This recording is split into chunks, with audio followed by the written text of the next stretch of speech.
you guys ever wonder what it's like to catch an elite pole vaulter's pole? It's like catching Thor's hammer.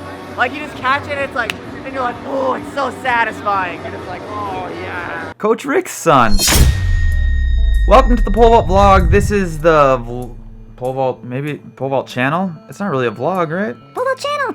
We talk everything pole vault. Why am I talking so high? First and foremost, thanks everybody who has been using Amazon to buy their stuff. It helps support this channel. All you have to do is go to team-hoot.com. There's a button that says Amazon support. Click on it and use Amazon like you would. Doesn't cost you anything extra, but Amazon's like, that Shawn Francis guy is pretty neat. I'm gonna give him some monies. So thanks for doing that, guys. Also, last week I did another review. A couple weeks ago I did one on strength and conditioning and for power athletes. And last week I did one on mobility. This is the best book you can get for weight training to start off with. This is the best book to get for mobility and preventing injuries. Check it out. I'll put the link at the end of this video and in the description below. End of the video, description below. Unless I'm pointing the wrong way. Also, this past weekend, I was at the Scranton Mall Vault. They put a pole vault competition inside of a mall in Scranton, Pennsylvania. And it was awesome. I got to meet all these new pole vault people, and I felt like I already knew them because the pole vault community is like, gee! So I will post 2 videos on that. I don't know when I'll post them yet. One's done. Here's a little teaser of it. The pole vault family. We want to have fun with the family. We want to do it right with the family.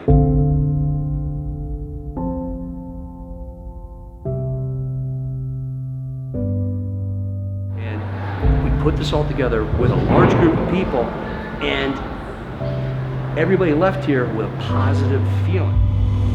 And I can almost guarantee everyone who was at this mall vault got a mall PR. Everybody PR'd. Woo! Last week I said, hey, this week I'm not going to really teach anything. I'm just going to answer questions. So I asked you guys to leave questions in the comments below, and so let's answer a bunch of those questions. The first question actually comes from Scott Houston, because while I was at this mall vault, Scott goes, Shawn, can you please talk about the #1 rule in pole vault? Yes, I will. If you ask a lot of coaches what the #1 rule in pole vault is, a lot of them will say, To have fun. like, having fun is important, but the #1 rule in pole vault is to not let go of the pole. If you look at any pole vault fail video, I would say 95% of them are of them letting go of the pole. Think about it this way. If you were flying up into the air and then you want to bail, essentially gravity's pulling you down at full speed to the earth where you can potentially get hurt and maybe even die. If you hang on to the pole might rebend or slowly lower you to the ground. If anyone ever asks you, what's the #1 rule in pole vault? It is do not let go of the pole. Reason 2 not to let go of the pole. Let's say you have a huge bend on this pole and you let go. Bam! It'll smash you right in the face, and I actually had a guy from NDSU do that. He has stitches here, and I had another girl do it, and she hurt her nose. Rule #1, don't do it. Shawn, when moving your hands from your legs to your shoulders while inverted, where should your hands be placed on your body? There's a lot of ways to pole vault. The way I coach it, which isn't the right or wrong way, it's just a way, is I think right hand all the way tight to your right quad, left arm under your chin, and as you come up, your hands have to stay as close and tight to your body as you can. Steve White actually draws a line right down the middle of where your hand grip would be, and he says that line should go straight up the center of your body. Shawn, I think you should put the mall vault vlog on this channel. Okay, I'll do that. Currently I'm vaulting on a 3.7 meter, 112 pound pole, gripping at 350 and I weigh 150. The next pole up is a 4. Here's what I'm gonna do. I'm gonna make a video down the road telling you guys how the pole system kind of works and how I know when to move poles. Because I've been getting this question a lot and everyone seems to be struggling with it. Hey Shawn, I got a multi-event athlete who doesn't use his bottom arm. How do you get a kid to use his bottom arm? Some people can use the bottom arm too much and some people not enough. It kind of depends on the athlete. Watch that plant video I made a couple weeks ago. The best way to teach a kid how to do that is to have them walk into a wall and try and push the pole up as high as they can above their head. Yeah, so wall stuff. Shawn, what are the advantages and disadvantages to a double leg swing compared to a single leg swing? Double leg swing, it's harder to get upside down because you're using, I'm just making up numbers, but let's say your left leg is 25 pounds and your right leg is 25 pounds. Swinging them both up at the same time is like you trying to swing up 50 pounds. And also a double leg swing's a little slower. But at the same time, it can add more energy into the event. So you either need a really strong kid who can double leg swing. There's this give and take. I've seen people jump really high with the double leg swing, and I've seen people jump really high the other way. You gotta find what kind of vaulter you are and, you work with it. Hey Shawn, in your opinion, what are some colleges that have the best coaches and programs and facilities, etc.? I really like Tennessee, I really like Arkansas, Washington with Pat Lasari is awesome, Kansas, Kentucky with Toby Stevenson. Those are the ones off the top of my head. But obviously I'm very biased, but the University of Minnesota is amazing, and I could have jumped with a lot of different coaches all over the country, and I chose to jump with Steve and Caroline White. University of Minnesota, if you can handle the cold and you like the way I coach, they're awesome. Do you think boobkas are necessary, and how can you teach someone how to do it? What's important about them? Yeah, they're important. I have a whole video teaching the progression of boobkas. I will also put that in the link. It's really good, and it's called How to Invert. Shawn, I no-heighted the past 3 meets. I've been trying really hard to learn from them. After I had shoulder surgery, I no-heighted for about, I think 7 meets in a row, like all of outdoor. I didn't get a mark all of outdoor. But I just stuck with it, and I kept trying to learn things, and from what I found was I was trying to progress through poles too fast. And Caroline's favorite thing to say is speed is the enemy of technique.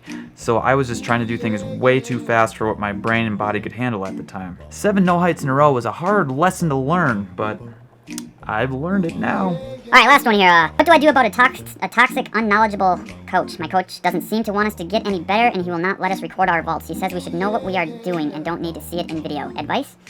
Ooh, that's a good question. As what I've learned over exploring all these different avenues is every kid is different. Some kids learn better visually, some kids learn better by feeling the event. I have a funny feeling your coach is really good at feeling what the event feels like. And the biggest thing I see from coaches, they coach in a way that works best for them. But there's all these other learning styles out there, so if you only coach one way, or coach one model, or coach one sense, you're limiting yourself from being able to help more athletes. And this is scientifically proven. I'm not just making this crap up. There's a ton of research, and I had to read a lot of boring research to get this. What I would recommend, have your coach watch this video, possibly, and if they still don't buy into it, tell me. Send them my way. You're not the only one learning the event and life skills. Your coach can learn stuff too, and maybe this is a way for them to learn that there's other ways to coach. And he might have a good rhyme or reason for it, but 9 times out of 10, it's because they're coaching the way they were coached, or they're coaching the way they learn. I think it's wrong. Great questions, guys. Good job. Let's review some videos. All right, the first video is from Joel, and I could watch that plant all day. I pretty much told him he's got a gorgeous plant, and if I was his coach and all my kids planted like that, I would die a happy coach. This thing I'm seeing is he's just pulling that left arm in a little too early, so it's just releasing the pull before he's in better position. So I told him to create space. When he hits it, instead of yanking this left arm and throwing the top, throw both, like you're throwing a hula hoop over another person, right? Big, long levers. Then as you reach your legs, then crank that in. He's just pulling in his arm a little too early. God, he's gonna be dangerous when he figures this out. Yeah. Oh, that plant is so pretty. All right, the next video is from Ethan, and first off, holy speed, holy aggressive. Dude, just 2 little things to think. I just want you to think about jumping off the ground a little bit instead of just running into it. With that jump, you're going to be a little bit taller. You're going to be able to throw those arms a little bit harder. So just jump, jump, jump, jump, jump. And the second thing I told him is just to stay as tight to that pole as he can. So jump up off the ground, get your arms tight, and as you come through, just stay tight to the pole. I shouldn't put it on loop because then I just start to drool because it looks so good. Looks great, dude. All right, this next one is from Drew. God, it's just so technically proficient. Because he's a collegiate pole vaulter. Like, look at that. So what I told him is I just want his takeoff angle to be a little bit lower. So here's where I'm seeing it. So it's the complete opposite of the last vault we kind of watched. So I forgot the exact number, but I think the takeoff angle, like the best takeoff angle in the research says it's supposed to be roughly like 18 degrees, if I remember correctly. And so right now we're jumping off the ground and everything's like looking up and back like right away. So we're just swinging on a little too early off the ground where we just need to hit that pole first to create a bigger stretch reflex in that shoulder. You're getting it, but we're getting it while we're looking back. So I think if you just hit it a little bit forward a little bit more, because you're so technically proficient, it's one little tweak's just gonna change everything for you. So a little bit lower takeoff angle. Yeah, dude, you're gonna blow that up. Looks sick. All right, this next one's from Madison.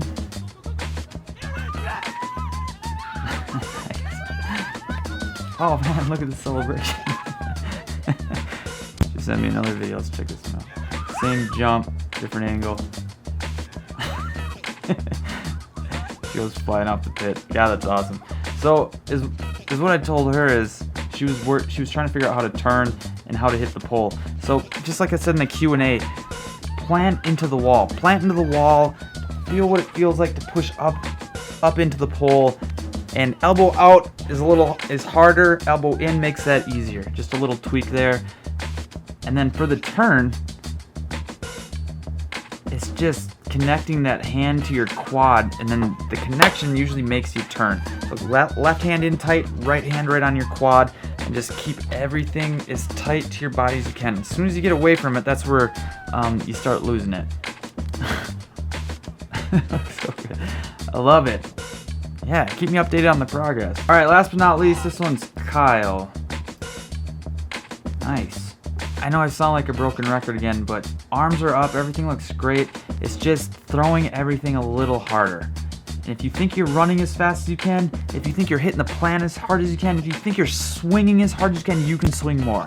I know you can, because that speed on the runway isn't equaling to the rest of it. I know you're fast twitchy. I can see it.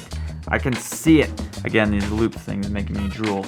But just a little bit more. That plant is up early. Plant looks great, which is usually #1 problem in most kids. You already got that, dude. Just more of everything. More. Love it. That's it.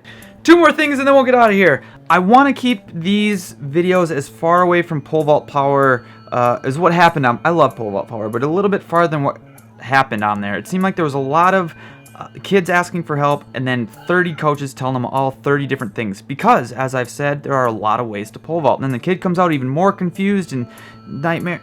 I just don't want that to happen. So if the comments start to be one of those people freaking out and telling kids different things, or you can suggest something, but just don't rip kids a new asshole. I don't want to see that at all. And if it starts to do that, I'll just stop making these vlogs, because that helps nobody. So I just want to put that out into the universe. So please be respectful of that. Thanks again to everyone who Thanks to everyone again who donated to the Chipotle Fund. So there's a pool, which is free. Set yourself in the pool, and then if you donate $5 and you're one of the first 5 of the week, you will make the vlog. And that just helps me keep doing these, and I get to eat more Chipotle, because Chipotle is delicious. I'm also playing with the idea of taking away my email and having everything go through Team Hoot. It just, the videos have been way more organized because everything's on the website, so I'm thinking about doing the same thing, because my email's starting to just be insane with questions and pole vault questions, which is great, but I would like to keep it more organized than that. Let me know what you guys think. I don't think it would be any different for you. Let me know if that would be a nightmare or if that would be okay. With that being said, life is meant to be experienced and curiosity will get you there. You will see the mall vault videos coming up soon, but seriously, don't let go of the pole. Rule 1. Ooh,